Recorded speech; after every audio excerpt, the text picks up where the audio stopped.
Welcome back to Dan Recaps. Today, I'm going to explain the movie Glory Road, released in the year 2006. The movie begins in Texas, where Don Haskins coaches a high school girls basketball team to glory. A coaching scout witnesses the win and admires his passion, deciding to recruit him to coach a below-average team in El Paso. Don, who enjoys coaching basketball, is enthusiastic about the offer. He has never coached a professional basketball team before, so he accepts. Don and his family are then moved into the men's dorm in El Paso, as the school cannot afford better accommodation for them. However, Don is only concerned about leading his players to victory at the NCAA Division I basketball championship. However, Don soon learns the school is too poor to make reinforcements to the team or even fund recruitment.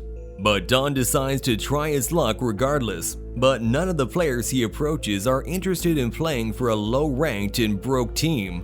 Frustrated and hopeless, Don is about to give up when he witnesses an impressive black player on the court. Don and his team decide to approach the player, Bobby Joe Hill, but Don is advised against it from officials, who tell them that black men may be talented but are not intelligent and therefore cannot lead a winning team. Don insists on recruiting Bobby, but the young player refuses the offer too, believing he will be just another wasted talent on the bench because of his ethnicity. But Don convinces him that they are only interested in his skill and do not care about the color of his skin. Bobby finally agrees, and Don decides to recruit 6 more black players onto his team. Excited about his new prospects, Don is again warned by his coaching assistant, Mo, and head of recruitment, Ross, that black players are not welcome in Division I basketball in the South. Ross insists that if he has more than 3 black players on the team, all their careers would be in jeopardy, but Don refuses to relent.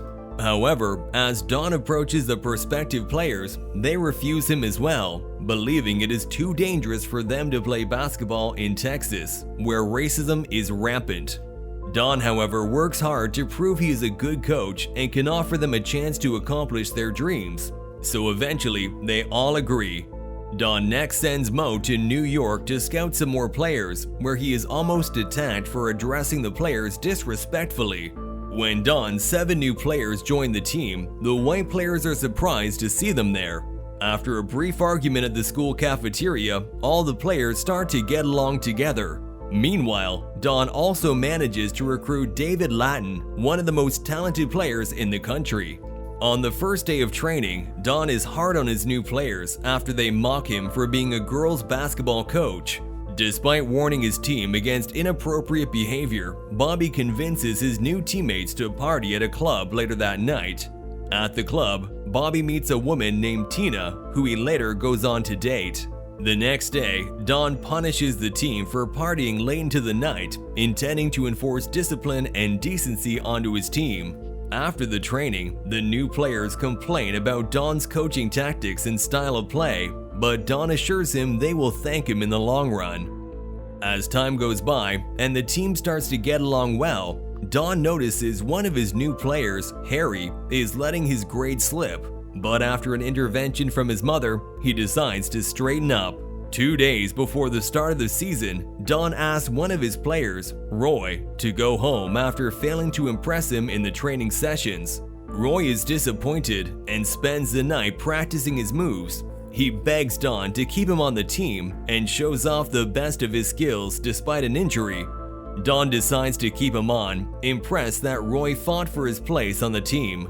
At the first game of the season, everyone is impressed to see Don's side. The principal is worried, but the team proved themselves by winning the game despite a rough start. Don's Division I career begins in victory, and everyone is amazed by how his less than impressive side took home the game. Bobby celebrates the win with Tina that night, but Don scolds him again and punishes him for ignoring the rules. As the season continues, the team remains undefeated, but one game proves difficult for the players, and Bobby insists that Don allowed the team to play freely as the coach's tactics had failed them. Don reluctantly agrees, and Bobby wins them the game despite a challenging comeback for the team. Everyone is impressed with Don's side, and he is impressed by Bobby's skills as a leader. That night, the team goes out to party again and have a good time at the club. The team continues to challenge the best and outplay them. Every newspaper has started to talk about them, but despite their success, the school board chairman is still worried about the black players on the team. The school principal, however, reminds him that for the first time in the school's history, they have gone undefeated and compliments the efforts of the new team members. While having breakfast at a segregated diner, Roy is ambushed by a group of white men who brutally rough him up. As a result, the black players contemplate carrying weapons for protection. Bobby advises them against it, however, and suggests they move in pairs whenever they head into town instead. This way, they can have each other's backs without getting violent. When Don arrives home, he finds his wife Mary worried about their safety. She had been receiving threatening letters from racists, but had kept it a secret from Don until now. But now, she is worried that Don had been attacked and doesn't want their family getting hurt over a game. But Don assures her that he will keep her and their children safe. Meanwhile, Tina encourages Bobby to fight for his place in the league despite the hostility from white supremacists. The whole team is shaken by Roy's incident and worried they are unsafe. Sometime later, Don learns that one of his players, Willie Cager, suffers from a heart condition. He tries to dissuade him from playing basketball because of his condition, but Willie insists that he wants to play. Don is moved by his passion and determination and agrees to keep him on the team, but he is eventually benched for almost half a season anyway. Despite the team's continued success, the press questions the abilities of Don's team at the national level. In one of their matches, their team are attacked by a racist crowd, but they continue to play. The game starts to get rough as their rivals lose their temper, but Don orders his team to keep their cool, and they eventually win. When the team returns to their dorm, they find that their rooms have been trashed and vandalized with hate speech. Don is starting to worry about them as well now, and the team's morale is affected as they increasingly worry about their safety.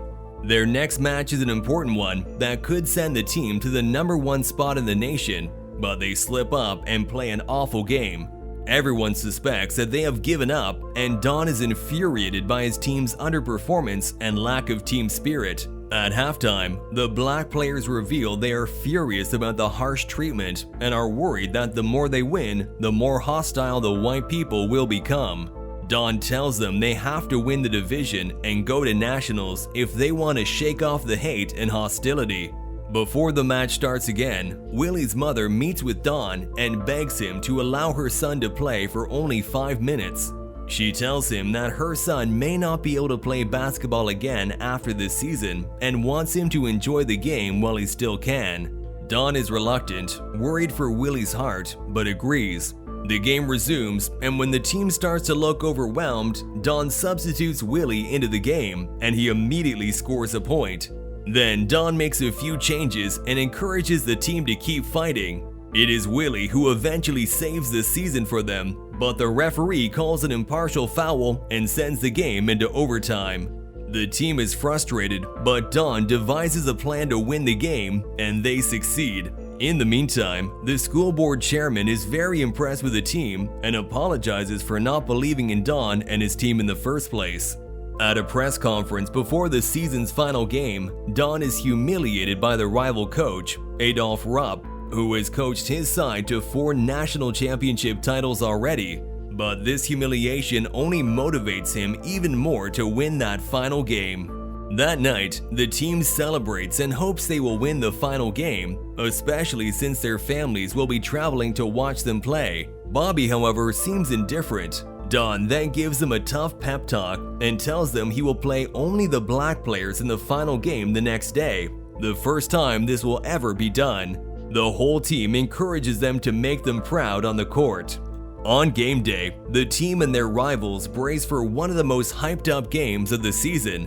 The match begins and the two teams put on a show. However, when Harry, one of the team's most important players, is badly injured, the chances of victory seem to have gone. But then Bobby steps up to spearhead the victory for his team.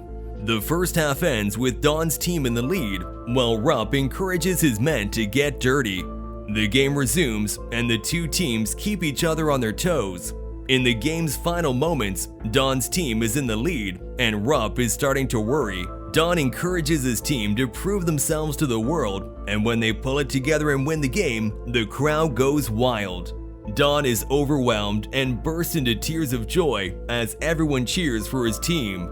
Don's players were later drafted into the big leagues, while the others pursued their dreams as well. That was all from the video. Subscribe for more content like this and leave a like to help the channel out. Also, leave a comment if you want us to recap your favorite movie. Take care.